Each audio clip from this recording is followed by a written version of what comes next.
இறைவன் வழிபாட்டிற்கும் வாழ்வியல் நெறிமுறைகளுக்கும் அடிப்படையாக அமையும் மாதங்கள் ஆடி மற்றும் மார்கழி மாதங்களாகும். மார்கழி மாதத்தில் தேவர்கள் காலை நேரத்திலும், ஆடி மாதத்தில் தேவர்கள் மாலை நேரத்திலும் அருள் புரியும் மாதமாகவே கருதப்படுகிறது. அத்துடன் தன்னை வணங்கும் பக்தர்களை அம்மன் ஆசீர்வாதம் செய்யும் மாதமாகவே இந்த ஆடி மாதம் திகழ்கிறது.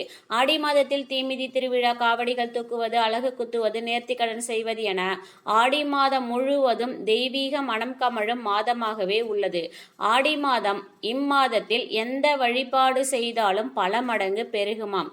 இந்த ஆடி மாதத்தில் மட்டும் செவ்வாய், வெள்ளி, ஞாயிறு, கிருத்திகை, பூரம், ஆடி அமாவாசை, ஆடிப்பெருக்கு என மாதம் முழுவதும் பண்டிகையாகவே இருக்கின்றது. ஆடிப்பூரம் என்றால் ஆண்டாள் பெருமாள் கோயில்களில் சிறப்பான விசேஷமும் நடைபெறுகிறது. ஆடி சுவாதி நாளில் சுந்தரர் கைலாயம் போனதும், பின் சேரமானும் ஔவையாரும் கைலாயம் சென்றது இம்மாதத்தில் தானாம். முன்னோர் வழிபாட்டிற்குரிய ஆடி அமாவாசை இம்மாதத்தில் மிக முக்கியமான ஆடிப்பெருக்கு நாள். ஆடி மாதத்தில் 18ஆம் நாள் பலவிதமான சுபகாரியங்களை துவங்குவதற்கும் ஏற்ற நாளாகவே சிறப்பு பெற்று இருக்கிறது. இந்நாள் இந்த உலக வாழ்விற்கு தேவையான விவசாய பணிகளும், மறு உலக வாழ்விற்கு தேவையான அனைத்து பணிகளும் செய்ய வழிகாட்டியாய் இம்மாதம் அமைகிறதாம். விவசாயிகளுக்கு நம்பிக்கையை ஏற்படுத்தும் நாள்தான் இந்த ஆடிப்பெருக்கு நாள்.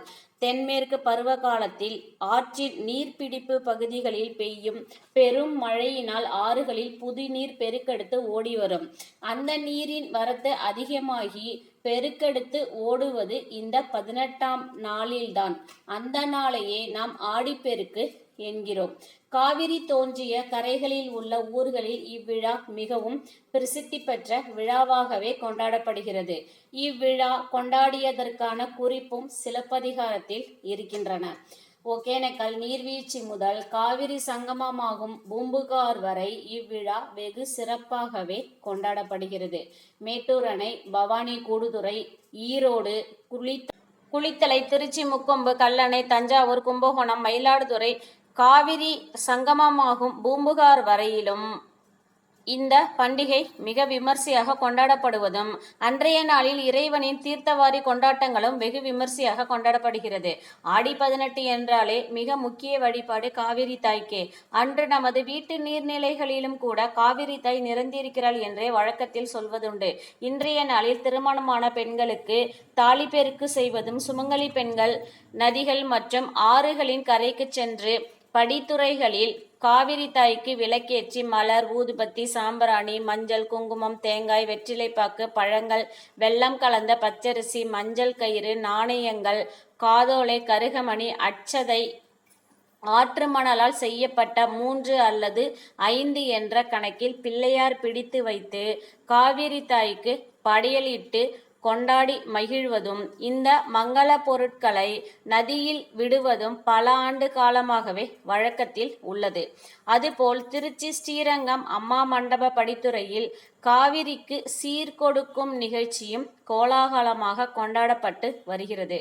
மகாவிஷ்ணுவின் சகோதரியாகவே கருதப்படும் காவிரி தாய்க்கு ஆடிப்பெருக்கு நாளன்று ஸ்ரீரங்க கோயிலில் இருந்து உற்சவர் நம்பெருமாள் புறப்பட்டு வந்து அம்மா மண்டபம் படித்துறையில் எழுந்தருள்கிறார். சுவாமிக்கு திருமஞ்சனமும் நடந்தேறும். கோயிலில் இருந்து புதிய முறத்தில் பட்டு சேலை, மாலைகள், சந்தனம், வளையல், மஞ்சள், குங்குமம் போன்றவற்றை பெருமாளுடன் எடுத்து வந்து சுவாமிக்கு முன்பு கோயில் யானை ஆண்டாள் மீது சீர்பொருட்களை அம்மா மண்டபத்திற்கு கொண்டு வரப்பட்டு, உன் தங்கைக்கு தர வேண்டிய சீர்வரிசையை சரிபாருங்கள் என்று அரங்கனிடம் காட்டிவிட்டு பின் தீபாராதனையும் செய்து யானை ஆற்றில் இறங்கி பொங்கி வரும் புதுப்புணலில் சீர்வரிசைகளை விட்டுவிடுவதும் இன்றும் வழக்கத்தில் இருக்கிறது. அதை காவிரி தாய் தன் தாய் வீட்டு சீதனமாய் நினைத்து அப்படியே ஏற்றுக்கொள்வாள் என்பதும் ஐதீகமாம். இந்த கண்கொள்ளா காட்சியை பார்த்தால் அனைத்து புண்ணியம் கிடைக்கும் என்பதும், மறுபிறவி இல்லை என்பதும் ஐதீகமாம்.